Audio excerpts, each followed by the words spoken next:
Сайн байцгаана уу хүүхдүүдээ. Газар зүүн багш Мигмар Сүрэн байна. Та бүхэнтэй цахим хичээлээр уулзч байгаадаа баяртай байна. Өнөөдрийн бидний үзэх сэдэв нар ба нарны амиг гэсэн сэдэв байна. За энэ бол 1-р улиралд үзсэн сэдэв байгаа бөгөөд сэргээн санах зорилготой юм хичээл байна. За хичээлийнх нь багш нэг асуулт асууя. Хэрвээ бид дэлхийгээс хөөрөөд сансар нисвэл хамгийн түрүүнд ямар сансрын эрхстэй тааралдах вэ?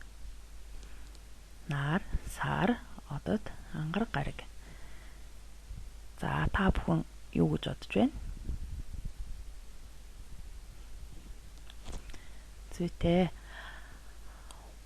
Бидэнтэй хамгийн ойрхон орших сансрын биет эрхэс бол дэлхийн цор ганц дагуул болох сар юм аа. Дагуул гэдэг нь ямар нэгэн гаригийг тойрог замаар эргэж буй сансрын биетийг хэлдэг. За сар дэлхийн хоёрын хоорондох заавал 384 мянган км бөгөөд диаметрийн хувьд энд харагдаж байна. Дэлхийгээс бараг ойролцоогоор 4 дахин жижиг ийм сансрын биет байх нэ.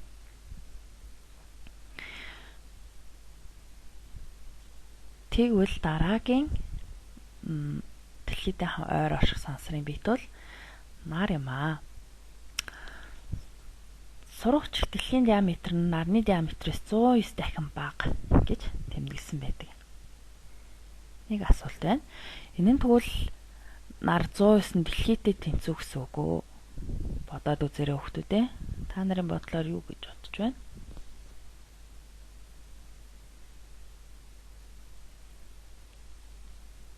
Ихэвчлэн хүүхдүүд энэ өгүүлбэрийг уншаад нар бол 109 дэлхийдээ тэнцүү юм байна гэд ойлгодог. Гэтэл энэ маань тийм биш. Бүгдээрээ зургаар харцгаая.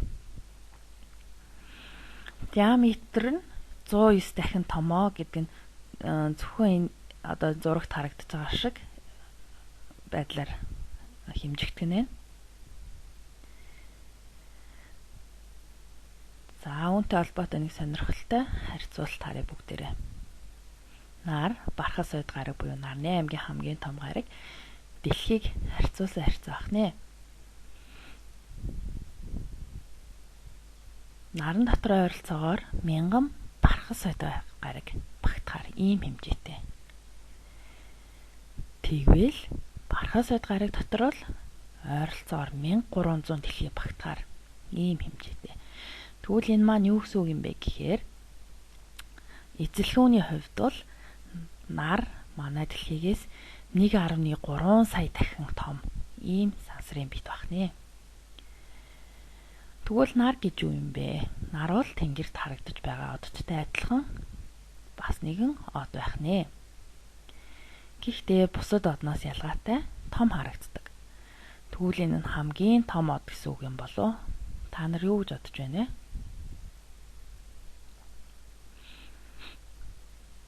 Зургаас харцгаая. Нар хаана вэ хүүхдүүдээ? За энэ цэг төдий зурагдсан биет бол манай нар байх нь. Энэ бусад однуудтай харьцуулсан хэмжээ байх нь. Тэгвэл ямар ч байсан бас л хамгийн том од бол нар бол хамгийн том од биш байх нэ. Тэгвэл бусад одноос юугаараа онцлог болоод бидэнд илүү юм том харагддаг талаар үзье. Дэлхийгээс нар хүртэлцээ 1 одон орны нэгж буюу 150 сая км. Энэ нь бусад одноос хамгийн ойр орчих од гэдгийг илэрхийлж байгаа юм аа. Тэгвэл нарны дараагийн од буюу манай нартай одоо хамгийн ойр хөрш од гэхэд өмнөд хаалганы килон од 40 их найд 208 тэрбум километрийн зайтай. Энэ нь одоо нар дэлхийн хоёрын хоорондох зайнаас 268,770 дахин хоол гэсэн үг бөгөөд ойролцоогоор 425 гэрлийн жил зайтай гэсэн үг юм байна. Нэг гэрлийн жил гэдэг нь гэрлийн хурдаар буюу 300,000 км/сек хурдтайгаар гэрэл 1 жил туулах цайг хэлдэг. Энэ нь ойролцоогоор 9 их найд 461 тэрбум километртэй тэнцвэц. Ийм учраас галактик буюу орчлон ертөнцийн дотор зайг гэрлийн жил гэсэн нэгжээр хэмждэг бид өмнөх хичээлүүд дээр үзэж байсан.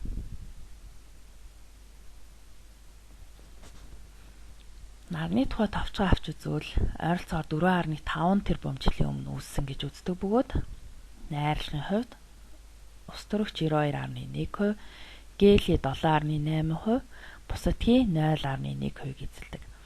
Температурын хувьд гадрагдаа 6000 градус хүртэл температуртай ийм од байна. Наран дараах бүтэцтэй бөгөөд титэм, гэрэлт мандал, өнгөт мандал, конвекцийн бүс, цацрагийн бүс, цөм гэсэн үе давхарга бүтэцтэй байна. Нарны гадарга дээр бусад хэсгээс арай бага температуртай харлаж харагддаг хэсгийг нарны толб гэж нэрлэдэг байна.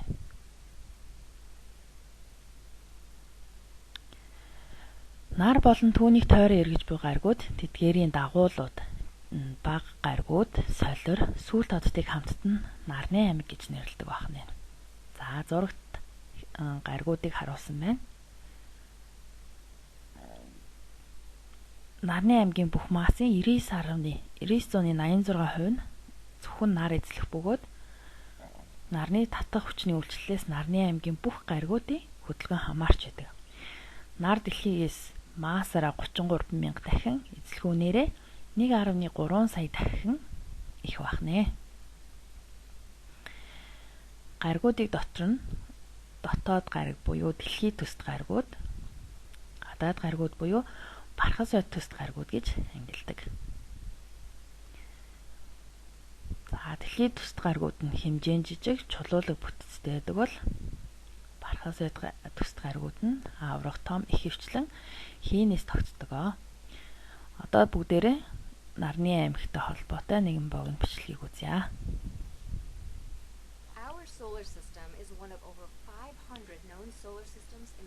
Манай нарны аймаг нь сүүн зам галактикт орших бөгөөд ойролцоогоор 4.5 тэрбум жилийн өмнөөс үүссэн гэж үздэг.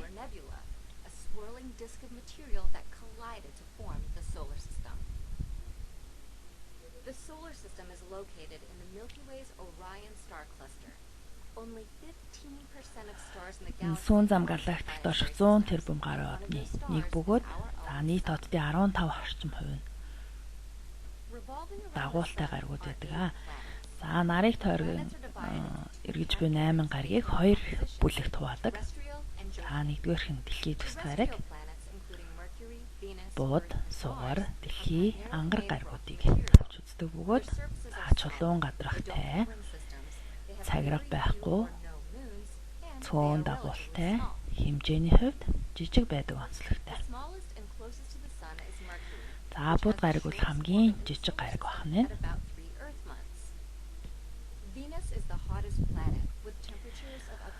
Сугар гариг бол хамгийн халуун гариг. Яагаад гэхээр тэнхилгийн маршрутаа эргэдэг учраас нар тусаагүй талдаа хасах 200 градус хүртэл хүрч байдаг. Нар туссан газараа нэмэх 200 градус хүрдэг байна. Гурав дахь гариг нь дэлхий бөгөөд одоогоор хүн төрөлхтний тогтоогоод байгаа цорын ганц амьдралтай гариг. Дөрөвдөх нь ангараг гариг бөгөөд ойролцоогоор 3.7 тэрбум жилийн өмнө ус байсан байх магадлалтай гэж эрдэмтэд судлаад байна. Бархас ойд төстэй гаригууд буюу авраг гаригуудад бархас ойд санчир, Тэнгэрийн ван, Далай ван зэрэг гаригууд байна.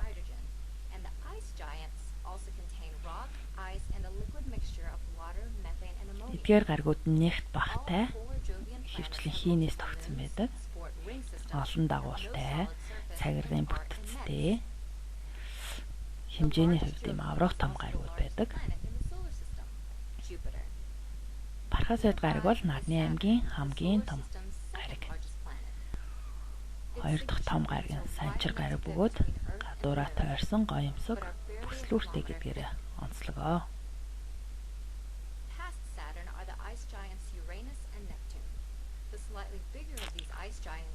Тэнгэрийн ван гариг тэнхилэг нь хэвтэй.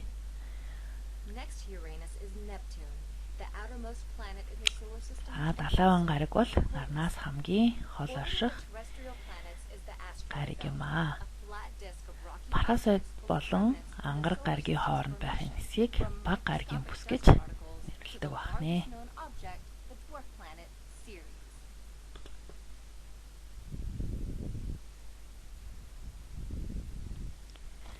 За гэрээний даалгавар түүхтүүдээ доор хүснэгтийг ажиглаад гаригуудын нарнаас аслагдсан зай ба болон нягт. За нарыг тойрох хугацаа, хэмжээнүүдийн хооронд ямар хамаарал байгааг дүгнэж өчээрэй. Анхаарал тавьж хичээлд оролцсон явдалд баярлалаа.